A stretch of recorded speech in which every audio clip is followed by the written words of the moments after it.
All right, greetings, worship leaders and pastors. Here again to this amazing time. We have Dwayne Moore. Dwayne Moore is the founder and leading director at Next Level Worship International. This is an amazing teacher. He's an amazing worship leader. So we are privileged to have Dwayne Moore on the platform, sharing with us, hitting the target of daily worship. So Dwayne Moore, you are welcome. Thank you, Please, Isaac. yes. It's a blessing. Blessing to do this. Greetings to all of the worship leaders and pastors who are watching. Namwisa imwe abakulembeze b'okwemba n'abasumba. Uganda was the first African country for me to go to. My first 2 times in Africa was in Uganda. Emirundi egyasooka okukyala ebiri mu Africa yali Uganda. Niidinda mwe yali bali ni crusade e Bugemba. So I love the people of Uganda, and I love the ministry that Isaac has with you, and I'm grateful for what you do in your churches. Thank you. Ayenda ino Uganda era musanfu olwa Uganda era yeebaza ni Isaac olw'obuweereza buno bw'alikola neife abaweereza twena wano era kya mukisa ino. So today I want to speak with you about hitting the target of daily worship. Leero ajja kwogera ku niife okutuuka ku kusinza kwaife buli lunaku okuba nga tuba awatuufu mu kusinza kwaife okwa buli lunaku. We talk a lot about the importance of worship in our lives, to worship God with our lives. Twogera ino ku migaso egy'okusinza Katonda n'obulamu bwaife tutera ino okyogerako. In fact, the greatest commandment, Jesus said, is to love the Lord your God. Ebimu ku biragiro ekiragiro ekikulu Yesu yayogera n'okuba nti yenda Katonda Mukama wo. And then I'm sure you know the how to finish that with all your heart, mind, soul, and strength. Era idi bulungi nti ate omuyidi w'ekiwaayo nti yenda Katonda Mukama wo n'omutima gwo gwonna n'omwoyo gwo gwonna n'endowooza yo yonna. And to love your neighbor as yourself. Ate kabiri oyende mulirwana wo nga bwe weeyenda iwe mwene. And so Jesus gave us the definition of worship. Kale ni Yesu yatuwa okulambululwa okw'okusinza. And that is to honor him with everything that we are in our lives. N'okuba nga tumuyisaamu ekitiibwa n'ebyonna byonna ebiri mu ife n'ebyonna byonna ebiri mu bulamu bwaife. But how do we know if we've managed to do that? How do we know at the end of our day if we actually did that? Aye ate kabiri ekibuuzo kiri otegeera otya nti okubita mu lunaku ddala osinziiza Katonda osobola kukimanya otya ekyo? There's a song that a friend of mine wrote. He's the lead singer of a group called Casting Crowns. Eri omukwano gwe olwemba lwe yawandiika mukwano gwono akulembera ni Casting Crowns obuweereza obwabembe ndowooza mu bwidi. And he wrote a song called Life Song. Yawandiika olwemba olukuba nti olwemba lw'obulamu. The chorus goes like this: let my life song sing for you. Olwemba lukuba nti leka obulamu bwange obw'okwemba bukwembere iwe. Let my life song sing for you. Leka obulamu bwange olwemba lw'obulamu bwange lwembere iwe. I want to write your name at the end of my day. Era nenda kuwandiika eriina lyo ku nkomerero y'olunaku. Saying that my heart was true. Okoba nti omutima gwange gubaire mutuufu. Let my life song sing for you. Era leka olwemba lw'obulamu bwange lukwembere. What a wonderful prayer, and what a wonderful desire to be able to say that at the end of our day. Okwo okuyaayaana nga kwa muwendo nga kwa kitiibwa okukoba ekyo buli luvannyuma lwa lunaku. But the reality is, there have been many days when I didn't know whether I hit the target of daily worship. aye amazima gali nti eri ife twena kiba kizibu okutegeera nti oba leero nkubye tageti ey'okusinza kwange oba leero amazima geeno okuyita mu lunaku mubaire musinza. So I began to think about how can we know if we're hitting the target? Buti awo twalowooza tutegeera tutya nti ddala lunaku lwa leero ntuuse ku tageti y'okusinza kwange. And it got me thinking about a game that I grew up playing as a child. Awo ni nalowooza ku muzaano gwe nazaananga nga nkaali muto. Maybe you are familiar with the game of darts. Era oyinza oba nga omuzaano guno ogwa dooti mugwidi omuzaano ogwo. Yeah, this is a dart board. Eyo gye beta dot board. And we're supposed to take a dart like this and aim it toward the dart board. Era ogema ka dot stick ako waba nga oli kujja ku aiming eri dot board. And I can tell you that I have tried, but I've never been any good at this game. Ayenda obakobera nti agazizaako okuba nga ahitinga target ku dot board ya kizibu takikolanga. I just can't do it. I mean, it just doesn't. I'm not coordinated, I guess, but for whatever reason, I don't do well with hitting the target. Aye amazima gali nti takola bulungi by'okuhitinga target ya dot board. So I figured it would be good if I maybe got some expert advice. So I went online and investigated this. Era ndoza kyandibeera kirungi nti oba yabanga yongera okunoonyereza ku kintu kino. And I found someone who was an expert dart player. Era bwe yanoonyereza yafunanga eri omukugu owa dot playing ono nga mukugu mu kuzaana dot oyo. And he had written an article about how to hit the target. Era nga yawandiika ni articles edogera ku okuhitinga target ku dot board. So I want to walk that through with you now, and I want to parallel what he said with what we need to do in the Christian life.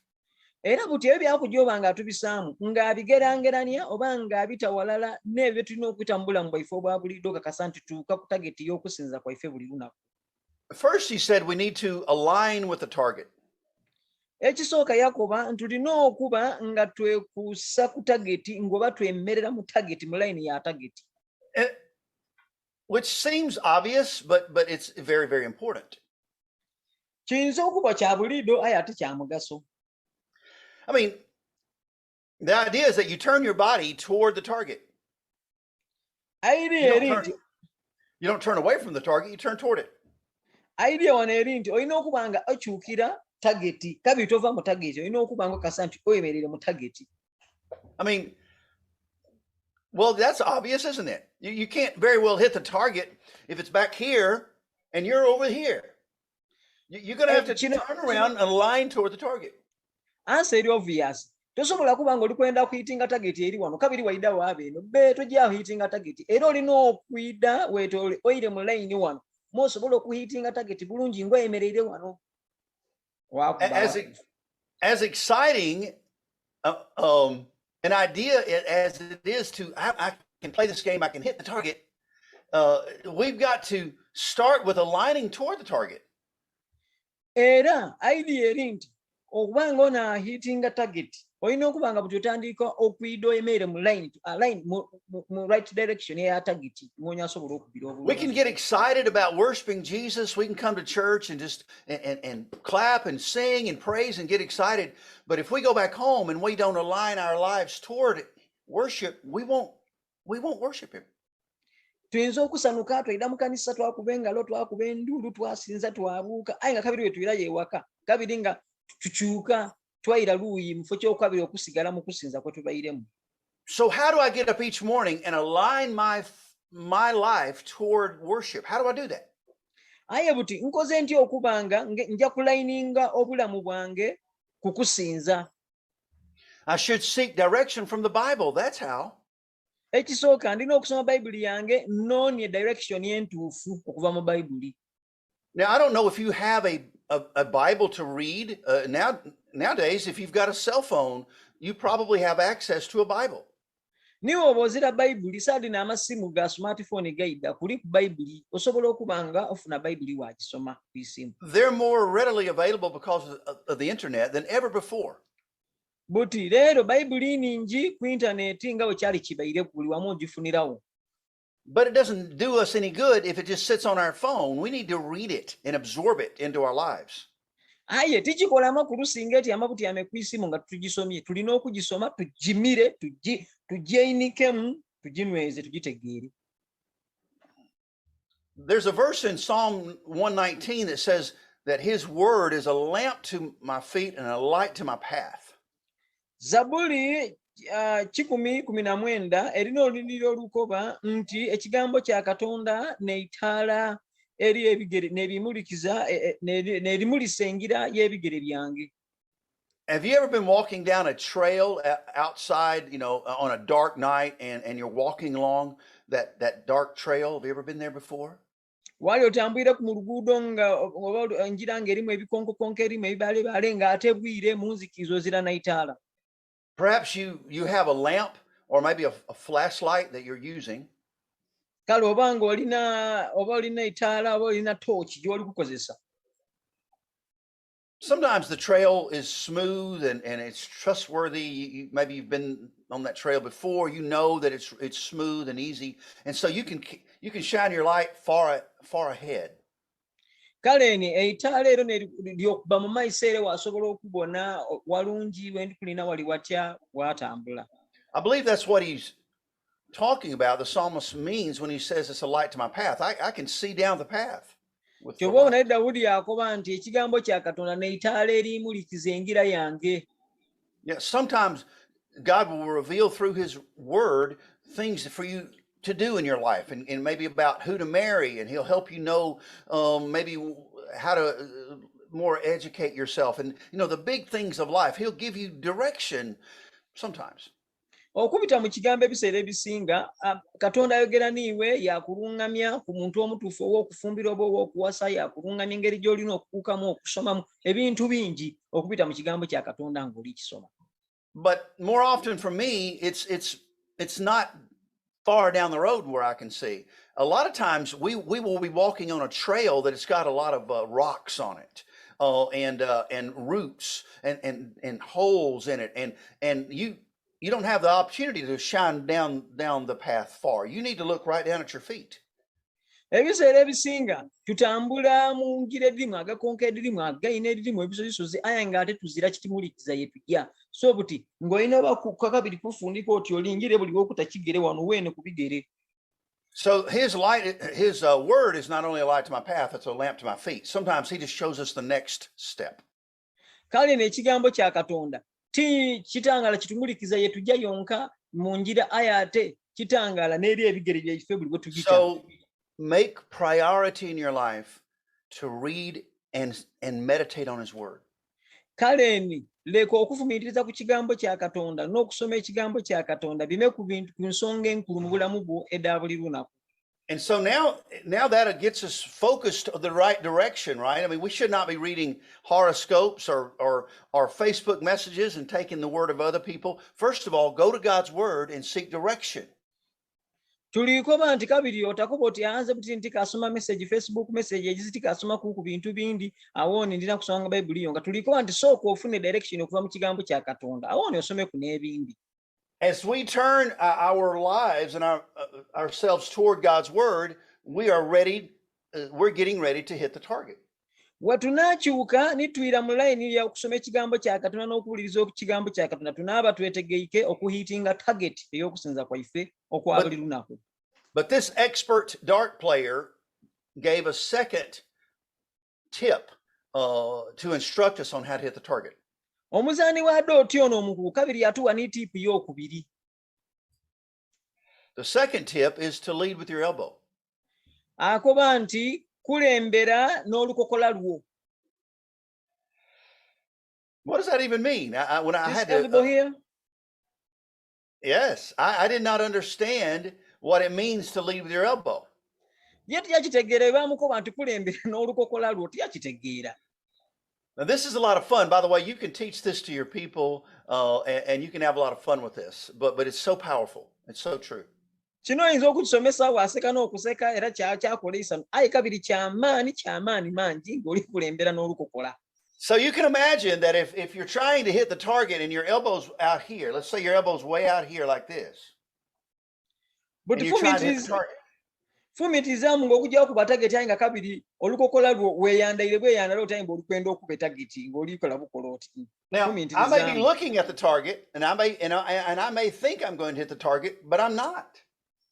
Ayinza oba alingirira tageti ng'era akakasa kujja kuba tageti aye tasobola agikuba kuba olukokola lwe lweyandaire bweyandale. This is where you can have some fun, because you can actually look at somebody in the audience and say, I'm going to hit so and so with my dart, and they'll be scared that you're going to hit them. You know, you can have a little kuba fun ekyo with it. kiyinza n'okuba afaana oyinza olingira mu kibiina akuba oti buti ndijja hiitinga tageti oba eriiso lyo oba omutwe gwo aye engeri gy'oba okozeemu nga tojjamu hiitinga. And then you got to play that up and kind of say, do you think I can hit them? And they're like, please don't hit me. And then when you actually act like you're throwing it, you don't hit them. Era tosobola tulowooza nga nsobola okuba tulowooza nga nsobola okikola aye kabiri ojja okuba waba nga tosobola kumukuba tageti kuba engeri gy'okozeemu olukokola lwe oyandale bweyandale. And here's why, because when you throw it, it doesn't go this way, it goes that way over there. Kuba bw'onaasuula akantu kano tikajja ajja straight engeri olukokola luli luti so kajja kujja kabiri eno tikajja kujja wano elbow gye tuli kwogerako. Our elbow determines where the dart actually goes. Elbow eno olukokola luno determininga waka doti stick gye kajja. So the expert dart thrower said we need to pull our elbow in and aim it with the target. Buti ono omukugu wa doti akoba nti olukokola lwo luyize wano lusobola okuba nga luli kumpi wano moosobola ennyo okuhiitinga tulina kweyandala luyize wano lwewumbe ku bulungi. Now, if you're teaching this, don't give it away yet. Let them think about it for a moment. Ask them a question. So what is the parallel with the Christian life? What leads us along to help us hit the target? Let them think about that. Buti tusooke twebuuzenga ku lwaki lukokola luno luleetera tutya kabiri we tulize eno mu kikristaayo oba mu ife eri abasinza lusobozesa tutya okuba nga ntuuka kukusinza kwange okwa buli lunaku. I mean, we can have a fabulous, wonderful, amazing quiet time, and then we can walk out and forget about what we just read. Tusobola okuba ne quiet time enungi n'okusinza okulungi aye bwe tufulumamu twerabira bye twogereku twerabira okusinza nene mbadde twendye gwaba kubindi ino nga bikubise ku. You know what leads us along the day? Our thoughts. Our thoughts determine where we go. Endowooza daife bisalawo kikulu kuwa yetujja buli lunaku. So we can have the best of intentions in the moment when we read the Bible, but if we don't discipline our thoughts could lead us in the wrong direction. Tusobola okuba n'ebiseera ebirungi nga tukusoma Bayibuli yaife aye we tutataamu mpisa mu ndowooza daife endowooza daife lisobola okutuwabya twagema luuyi kye tuli kwogeraku lead with your elbow. 2 Corinthians chapter 10 talks about this. Abakolinso ekyokubiri ensuula ey'ekumi eyogera ku nsonga eno.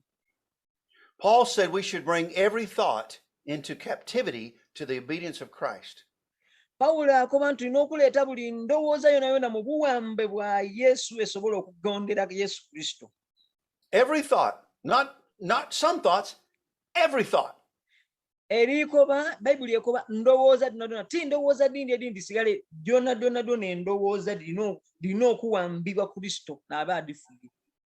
Here's an example. What about if this thought came into your mind? Buti kyona ekyokubonera kusinga endowooza ng'eno ng'ejje mu ndowooza yo. Who do you think you are getting up there and leading those people today in music? You know how bad a person you are. You shouldn't get up there and lead. Buti olowooza ojja kuba muntu mulungi okuba ng'ojja okulembera abantu ng'endowooza ddo tidizira mu mpisa nga tiri disciplined osobola okuba ng'ojja kulembera abantu era obakulembera otya. You need to seize that thought and inspect it. Ask yourself, is that a true thought? Is that a biblical idea? Olina okuba ng'okuŋŋaanya endowooza dino era odite walala era weebuuze ayi kino kye ndi kulowoozaako kituufu kino kye ndi kulowoozaako naiwaawo nikwawo. That's what it means to bring it into captivity. Check it. See if it's worthy of staying in your mind. Ekyo Bayibuli kyeri kwogerako okuba nga tudita mu buwambe bwa Kristo bikebere endowooza dino ntuufu bye ndi kulowooza bituufu bya bwa Katonda biweesa Katonda ekitiibwa. By the way, that thought about you're a bad person, you shouldn't get up and lead, that's not a biblical thought. Kale endowooza edo dodi okusituka naddo oyida oweereze nga tinungi tegeera nti dda bwa Katonda tidda Bayibuli. There is none righteous, no, not one, but Jesus has made me righteous. That's the truth. Ife tuyinza obutaba batuufu tuli batuukirivu ayi Yesu Kristo yenka n'omutuufu eyo ndowooza ebe mwibwe. I'm never going to be worthy to get up and lead somebody in worship. All I can do is confess my sins and get up there in his righteousness and lead in his power. That's the truth. Tojja kuba ng'otuukirire okujja okuweereza eri abantu wabula kwika wansi kwenenya Katonda akusoniwe Yesu mwene akuyamba akuwa amaanyi ge maawe ojja okulembere agona amazima nti omutuukirivu Yesu Kristo n'akuyamba watuukira me waasobola okuweereza eri abantu. You understand the importance of disciplining your thoughts? If you don't, you will not head toward the target of honoring God in your life because those thoughts can lead you astray. Ndowooza oli kuzuula omugaso ogw'okudisipulininga endowooza do singa todisipulininga ndowooza do dijja kukuleetera okuwaba otandike kulowooza bibyo endowooza dikukobe nti wano ninza asinga oyida oweereza nga okuwerekeza mu malala nga niiwe ombwoliwo.